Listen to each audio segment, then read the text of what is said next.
Dr. Faustus, written by Christopher Marlowe. Christopher Marlowe was also known as Kit Marlowe. He was an English playwright, poet, and translator of Elizabethan era. He was baptized on 26th February 1564, Canterbury, United Kingdom.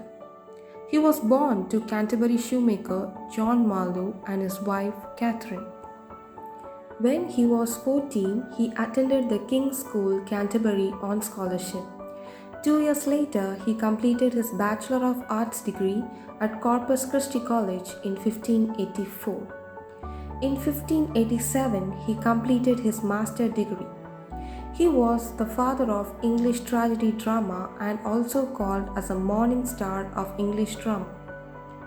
He adopted literature as a profession and became attached to the Lord Admiral's plays. Inquiring mind and dissolute life led him to be charged with atheism and immoral values. He was died on 30th May 1593, Deptford, United Kingdom. Sudden death of the tavern brawl at the age 29 enabled him to avoid arrest. His works. He wrote 6 plays. Let us see one by one. Dido, Queen of Carthage. It was written between 1585 to 1587 and it was published on 1594. This story mainly focuses on the classical figure of Dido, the Queen of Carthage. It tells an intense dramatic tale of Dido and her fanatical love for Aeneas. Tamburlaine the Great. Part 1 was written in 1587 and Part 2 was written between 1587 to 1588 and it was published on 1590. It is a play in 2 parts. It is loosely based on the life of Central Asian Emperor Timur. This play is a milestone in Elizabethan public drama. It has a fresh and vivid language, memorable action and intellectual complexity. The Jew of Malta. It was written between 1589 to 1590 and it was published on 1633. The plot revolves around a Maltese Jewish merchant named Barabbas. In The Jew of Malta, Barabbas seeks infinite riches. The original story combines religious conflict, intrigue, and revenge set against a backdrop of the struggle for supremacy between Spain and the Ottoman Empire in the Mediterranean that takes place on the island of Malta. Dr. Faustus. It was written between 1588 to 1592 and it was published between 1604 to 1616. Dr. Faustus is a quest for more than human knowledge and power. In this play, it has a good beginning and in the end of the play will be interesting in the conversation between good and bad angels. He sold his soul to the devil in exchange for supreme knowledge and power for 24 years. The 7 deadly sins are pride, greed, lust, envy, gluttony, and sloth. Edward II. It was written in 1592 and published on 1594. The historical Edward II is a play about the disposition of England's King Edward II. The Massacre of Paris. It was written in 1593 and published on 1594. It portrays the events of the Saint Bartholomew's Day massacre of 1592. In French royalty and Catholic nobles instigated the murder and execution of thousands of Protestant Huguenots. His poetic works and translations. The Passionate Shepherd to His Love, Hero and Leander, Lament for Senocrate, The Face that Launched 1,000 Ships, Whoever loved that loved not at first sight.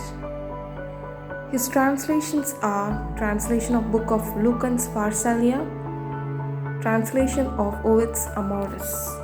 Let's see the background of the play Dr. Faustus. Marlowe's plays were very famous in their day for their exotic, far-flung settings and Dr. Faustus is no exception. He does some globe-trotting. He travels to Rome and the court of Carolus in Act 3 and 4 and then he explored the stars.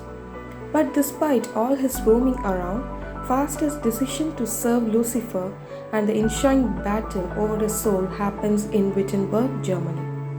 In the Middle Ages, Wittenberg was a college town. By the time Marlowe was writing, during the English Renaissance, it had become the center of the Protestant Reformation. Dr. Faustus, who rejects some of the most traditional areas of study as boring, useless. Dr. Faustus is the story of the soul of a single politically insignificant individual. The tale largely unfolds in the private that's important to Faustus as a symbol of his profession. This play is perfect in its settings, whose characters consider important theological questions about predestination, sin, and salvation. Now we can see the blank verse and free verse in Dr. Faustus. The main plot of Dr. Faustus is written in blank verse, which is a lot less blank than it sounds. Here they use unrhymed iambic pentameter. In Dr. Faustus, the iambic pentameter is highly regular. In most of the main plot, the one featuring Faustus and Mephistopheles is written in blank verse. Sometimes Marlowe switches it up by a bit by having characters talk in free verse. All the scenes with the town feasts are written in free verse. So, Marlowe switching to blank and free verse is probably just his way to signaling to his audience and distinction between the important scenes and the comedic subplot. Allegory. Dr. Faustus uses a type of allegory that was super common in medieval drama. In this type of allegory, sins and virtues are represented by actual people. In Dr. Faustus, those people are the 7 deadly sins, the old man and the good and bad angels, which personify Faustus' internal debate about whether or not he is truly damned. Soliloquy. A soliloquy is just a long speech in which the character talks to himself about what's going on in his head. In Act 1, Scene 1, when Faustus goes through all the academic disciplines and explains the reasons for rejecting, this tells that it is soliloquy. In Dr. Faustus, Marlowe is combining 2 unique techniques from 2 separate time periods all in one play. He combines medieval allegory to the Renaissance soliloquy, proving that Marlowe was quite the theatrical innovator. 7 Deadly Sins Allegory. The 7 deadly sins that Mephistopheles' devil friends conjure to amuse Faustus are an allegory in purest sense of the term. In this play, the 7 deadly sins appear as actual people. In front of Faustus, pride, greed, envy, wrath, gluttony, sloth, and lust march in the weirdest parade. They described their parentage, from where and whom they come from, and they define their characteristics. Medieval drama had a long tradition of representing the 7 deadly sins as people. When Dr. Faustus was first performed, the sins would probably have come on stage in immediately recognizable costumes. In the medieval tradition of allegory, a character's relationship with the sins tells us which side he is on, whether he is on God's side or on devil's side. 3 guesses where Faustus fall. He just laughs about them, which tells us not only he is on the side of devil, but also that he doesn't take sin seriously as he should. Deed of gift. When Faustus resolves to sell his soul to the devil in exchange for Mephistopheles, his decision to give it is not enough. Instead, Mephistopheles tells him, "Thou must bequeath it solemnly and write a deed of gift with thine own blood." For that, security craves Lucifer. It means that Dr. Faustus has to sign in a written contract in his own blood. Dr. Faustus agrees and he signed the contract that gives ownership of his soul to Lucifer in exchange for 24 years of having Mephistopheles around to boss. This contract is called as deed of gift. This contract is doubly scary because it is very real bond. It's made up of paper and blood, and it can be held by Faustus and Mephistopheles in their hand. It becomes the symbol of Faustus' decision, serve the devil. While the decision to serve the devil instead of God becomes a symbol of sin more generally. When Faustus makes his pact with the devil, he signs it with his own blood. But as he goes to write, his blood congeals. As disgusting as it is, it's also a key moment in the play. Faustus wonders, what might be the stain of the blood portent? Is it unwilling I should write this bill? He thinks the fact that his blood is congealing and clotting is some sort of sign. He thinks it means something. He feels that his sticky blood is a symbol as a part on himself that's unwilling to give it all up for the devil.